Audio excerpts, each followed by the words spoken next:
I was born in 1992, in a peaceful suburban town of New Jersey, to parents who seemingly had everything sorted out. My father, Tom, was an accomplished lawyer, and my mother, Susan, a highly respected doctor. They presented the image of a flawless couple, always impeccably dressed and composed. However, from my early years I recognized that while they were proud of me, they were utterly fixated on my elder sister, Sarah. She was their golden child, while I was merely the shadow. Sarah was born 4 years prior to me, and from the moment she could walk, she was outshining me in every aspect. Not only was she extremely intelligent, but she also possessed charm and athleticism. By the time she was in high school, she had already gained acceptance into Ivy League schools, and my parents proudly boasted about her achievements to anyone willing to listen. Meanwhile, I struggled to keep up. It wasn't that I wasn't capable. I was an outstanding student, had a solid group of friends, and I genuinely gave my all. But no matter how much I accomplished, it never seemed sufficient. At the age of 16, I realized that regardless of what I achieved, it wouldn't be enough to secure my parents' full attention. They were so consumed by Sarah's success that they scarcely considered how I was feeling. I distinctly remember one instance when I returned home with an award for academic excellence, something I had tirelessly worked towards. My mom briefly glanced at it and then redirected her attention back to Sarah, who had just returned from a tennis tournament she had won. "Good job, sweetie," she muttered distractedly, and that was that. By the time I entered college, things had only deteriorated.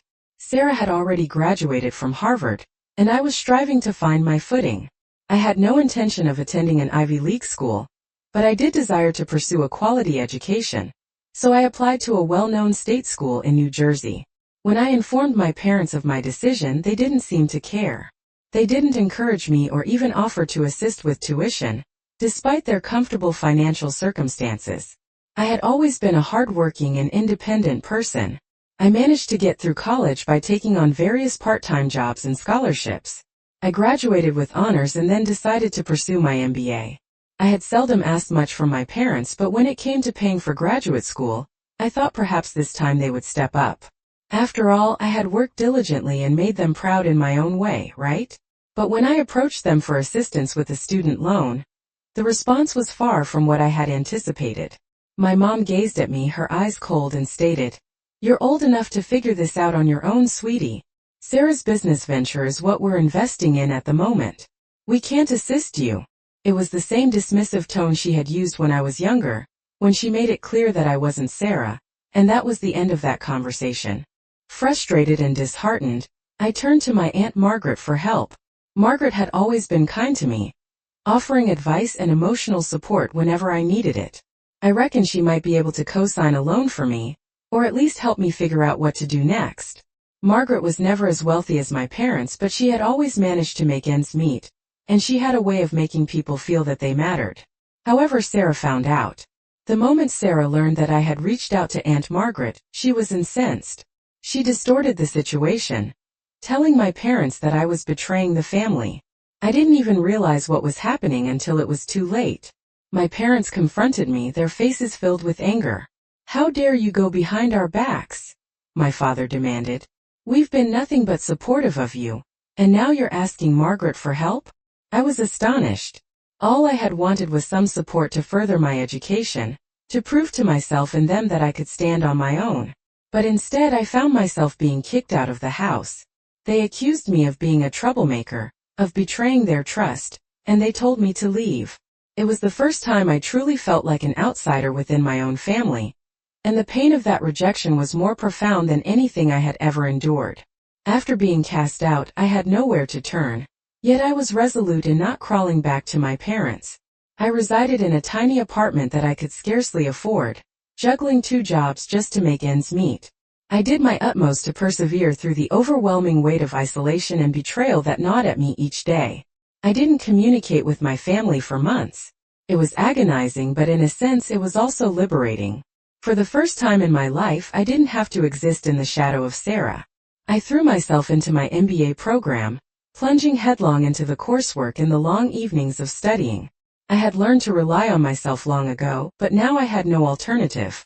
Every assignment felt like a small triumph, and every day I felt a bit more like the person I had always aspired to be.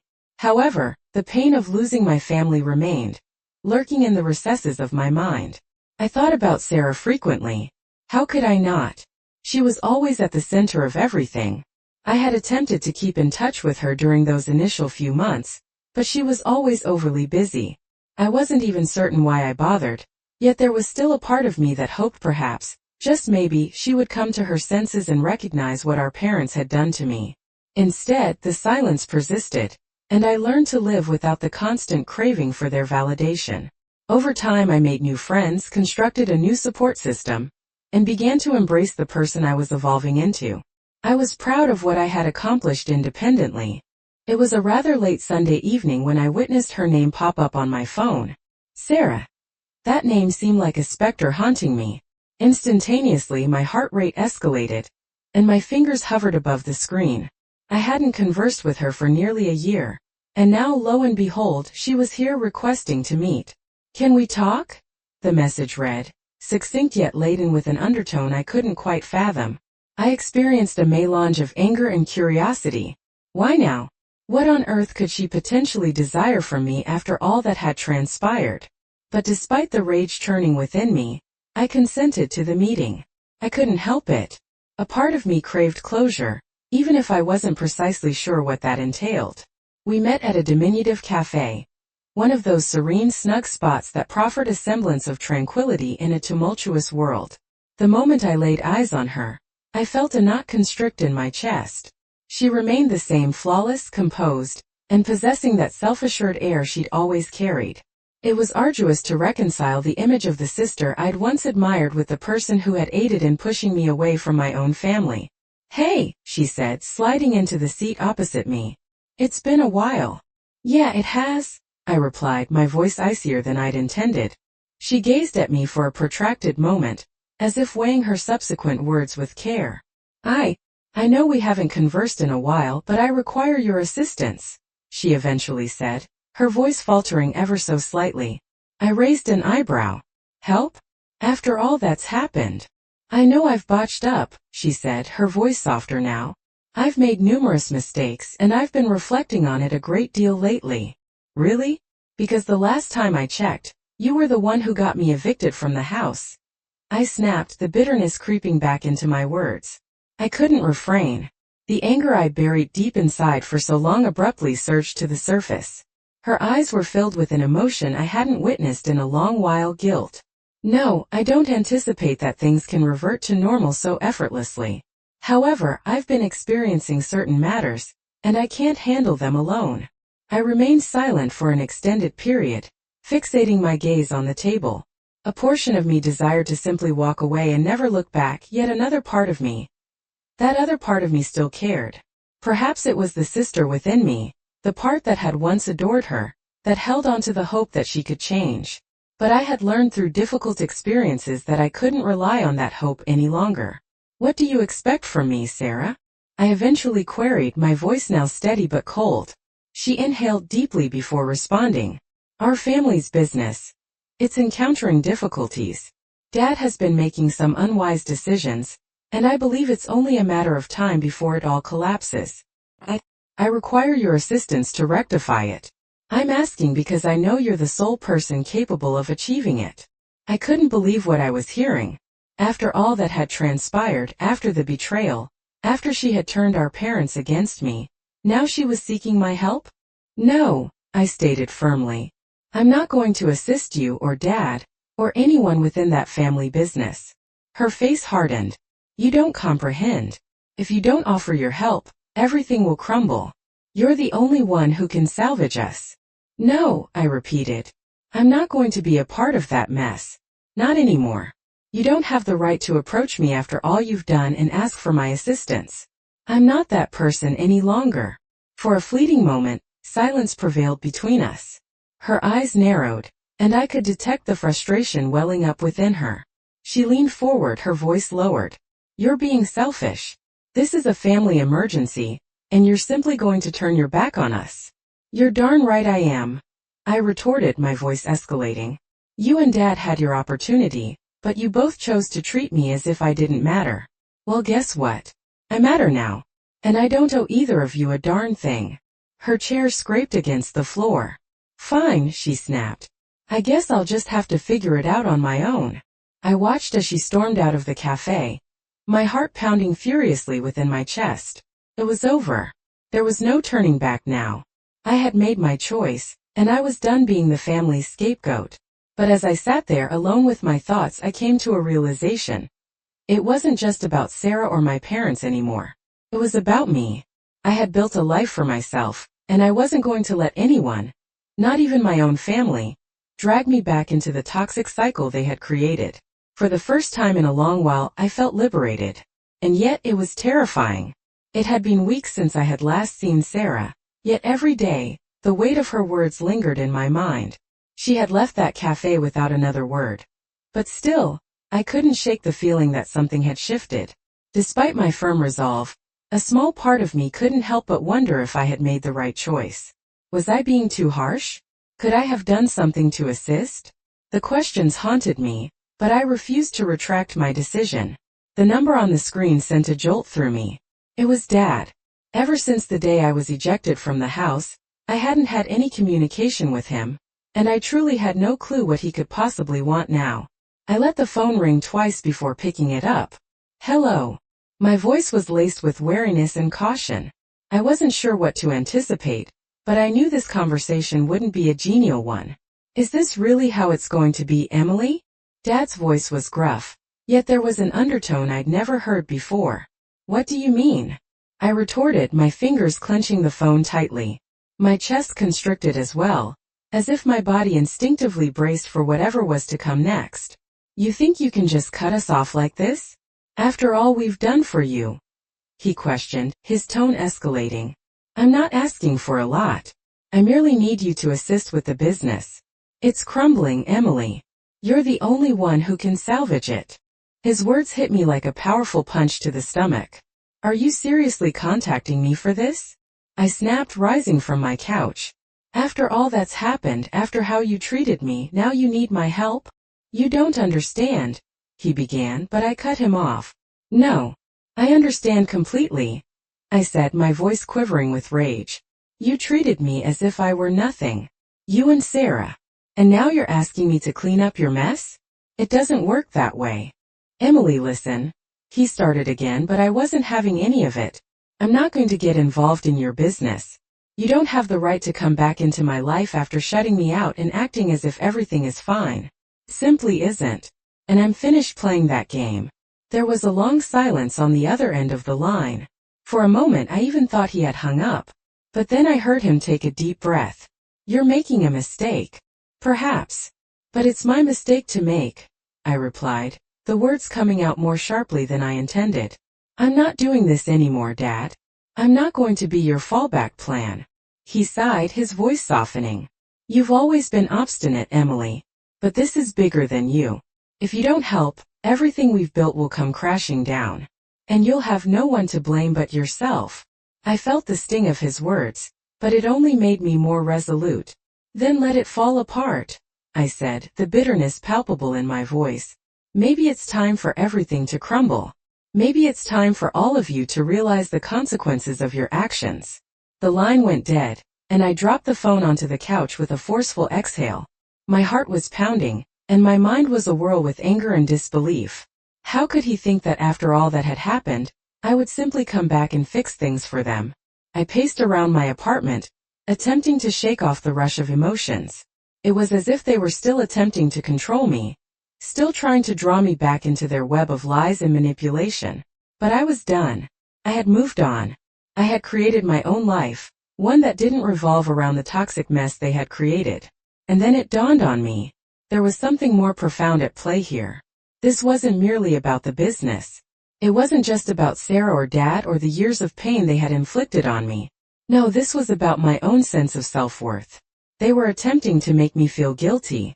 They wanted me to believe that their success and their failures were somehow my responsibility. I was finished with that. But despite my desire to completely push them out of my life, I couldn't help but feel a persistent sense of obligation. Wasn't family supposed to stick together? Wasn't there a duty to assist, even when the people in your life had wronged you? These thoughts swirled in my mind, but I couldn't allow them to drag me back into that familiar cycle. I had come too far. I made my way to my favorite coffee shop, seeking to clear my mind. As I sat there sipping my iced latte, I witnessed a familiar face enter through the door. It was Sarah. My stomach gave a lurch. I hadn't laid eyes on her for weeks, and now there she was looking just as impeccable as ever.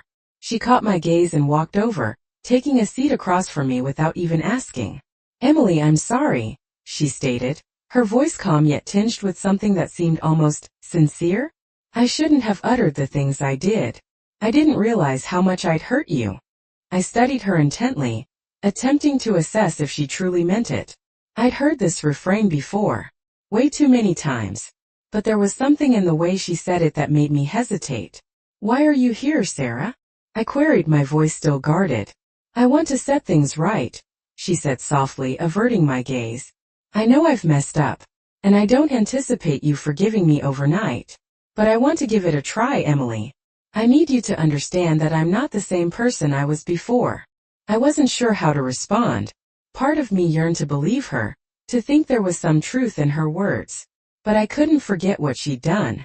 I couldn't simply allow her to waltz back into my life, as if it were all water under the bridge. "Why now, Sarah?" I demanded, my tone sharp. "Why come to me when everything's falling apart? Where were you when I needed you?"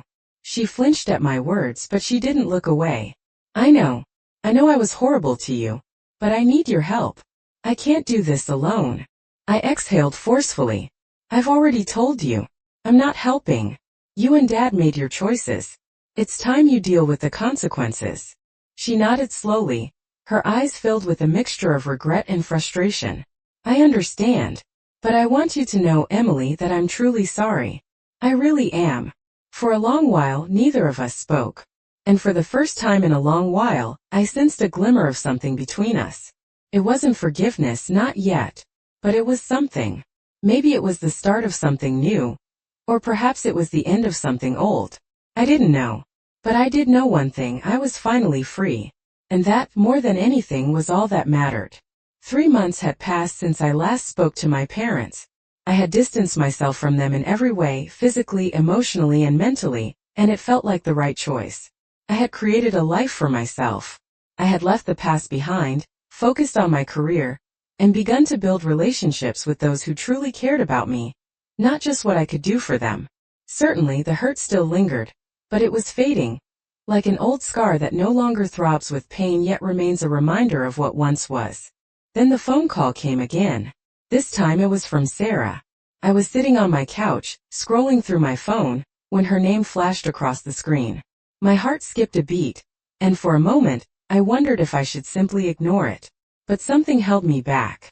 Perhaps it was the nagging thought that if I didn't answer this call, I might later regret it. Or maybe it was that part of me that still hoped, despite everything, that she could change. I took a deep breath and picked up the phone. I could sense that this time was different. "I need to talk to you. It's about Mom and Dad." I sat up straight and instantly on high alert. "What about them?" "Look, I realize that things have been strained between us, but this isn't about that," she said, her words spilling out hurriedly. They require your assistance. The business is floundering, and I have no idea how to salvage it. I can't manage it without you." Her words struck me like a blow.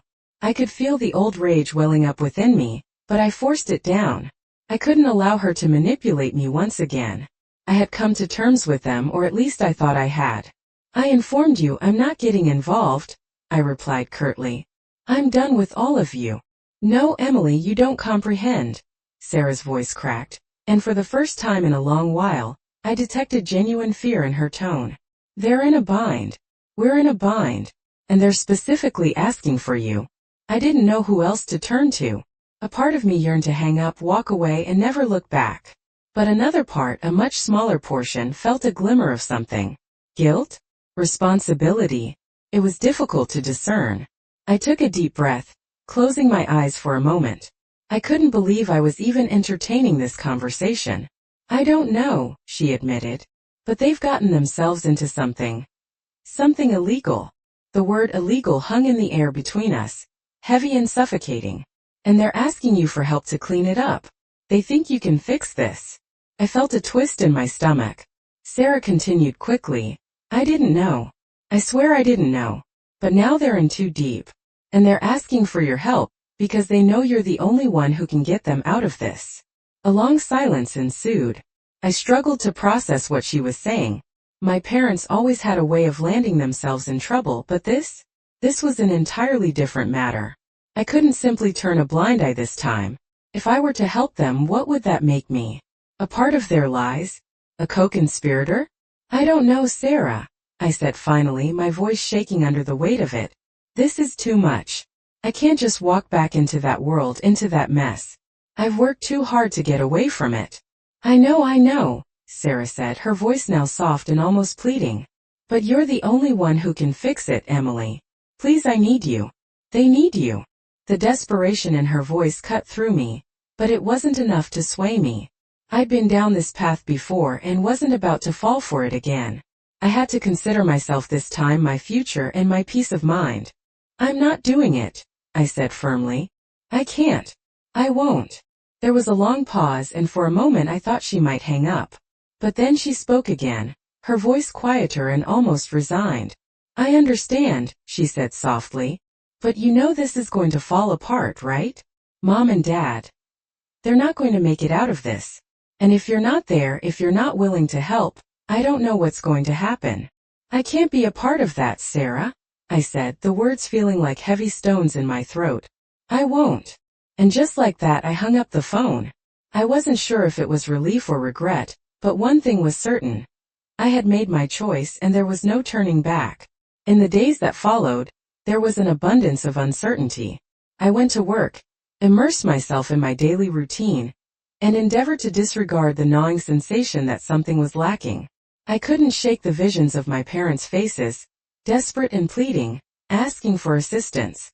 But neither could I ignore the truth of what they had done to me, to Sarah, and to all of us. I kept reassuring myself that I had done the right thing, that I was ultimately choosing myself over them, that I wasn't going to sacrifice my happiness and peace for people who had never placed me first.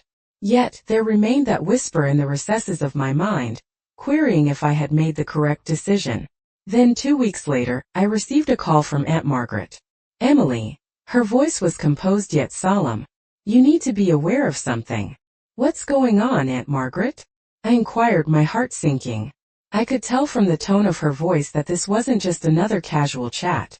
It's about your parents, she said, and I could detect the worry in her voice. They've gotten themselves into something far more profound than I had imagined. They've been involved in some illegal activities and now, well, they're in serious trouble. I closed my eyes, the reality finally hitting me. I had been right all along. My parents had been concealing more than I had realized. You need to make a decision, Emily, Aunt Margaret continued. If you wish to assist them, if you want to salvage whatever remains of your family, now is the time. But you need to be prepared. This is going to get ugly. I knew I had to make a decision, and I simply couldn't evade it any longer. But what precisely was the right decision? Was there even such a thing? The finality of it all was overwhelmingly palpable. I wasn't certain if I possessed the strength to undertake this once again. However, one aspect was indisputably clear.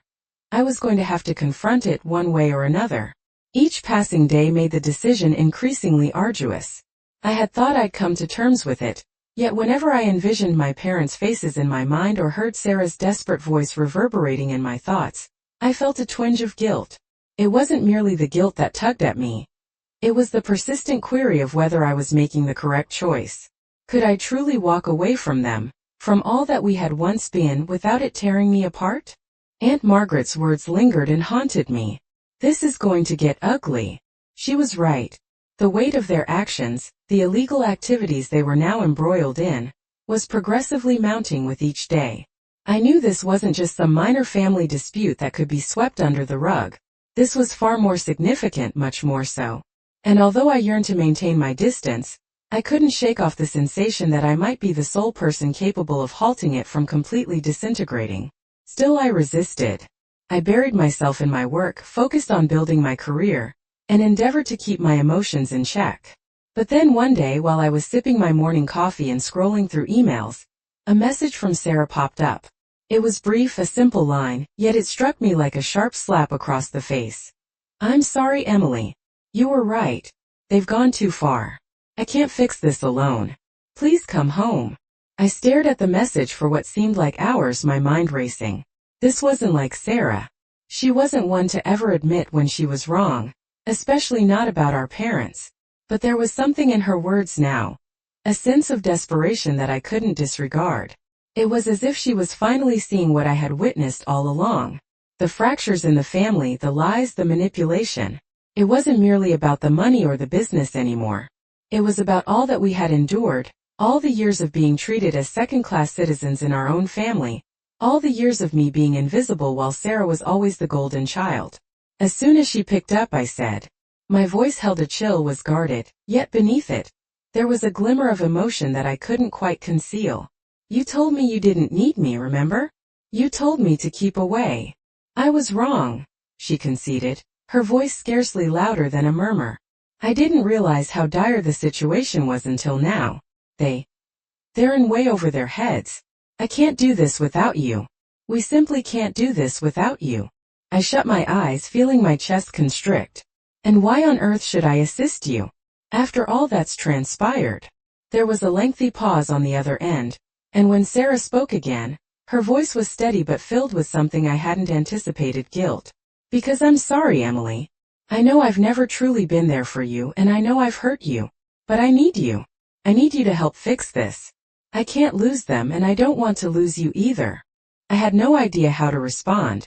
The words were there, swirling around in my mind, but I couldn't bring myself to utter them. I couldn't simply forgive her like that. Not after all that had occurred. But I also couldn't disregard the fact that I was potentially the only one capable of helping. And that thought haunted me. Fine, I finally said, my voice raspy. I'll come. But this doesn't change a thing, Sarah. I'm not doing this because I forgive you. I'm doing this because I have no other option. There was a brief silence on the line, and then Sarah let out a sigh of relief. Thank you, Emily. You have no idea how much this means. Don't make it mean anything, I said, attempting to keep the bitterness from my voice. I'm doing this for them, not for you. I hung up the phone and sat in silence, attempting to figure out my next move. Was I making a colossal mistake? Was I truly about to step back into that toxic, suffocating world I'd spent so long escaping? A world of lies, betrayal, and manipulation? The thought of it made my stomach churn. But I had to be sensible about this. I couldn't allow my emotions to govern my decisions. I had to remain calm and focused. If I was going to assist them, I needed to do so on my terms. And those terms were non-negotiable. The drive to their house was hushed, strangely so. I continuously replayed the conversation in my mind, pondering if I had made the correct decision. And yet, upon arrival, I couldn't deny the surge of emotions that engulfed me. The house, once so familiar and brimming with memories, now felt alien. It was as if I were entering a stranger's life rather than my own.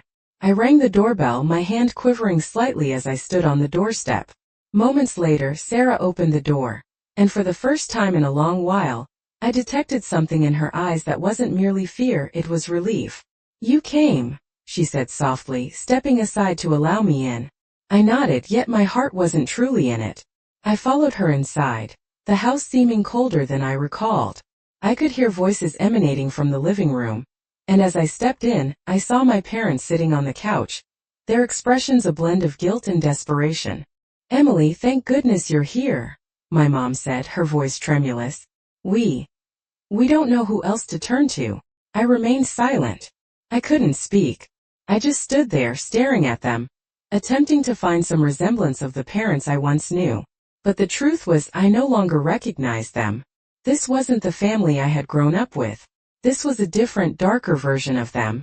We're in trouble, my dad said, his voice low. Big trouble. And we need your help. We can't extricate ourselves from this without you. I gazed at them, my heart pounding in my chest. For a moment I questioned if I had made the right choice. But then I remembered why I was here. I wasn't here to fix them. I wasn't here to repair this family.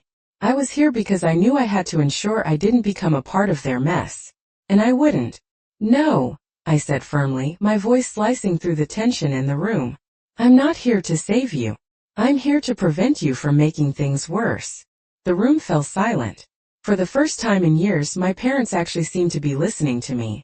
And perhaps, just perhaps, that was the first step towards ensuring that this family, my family, would never drag me down again. But the road ahead was far from clear. There were still so many questions, so many things I didn't understand, and so many decisions to make.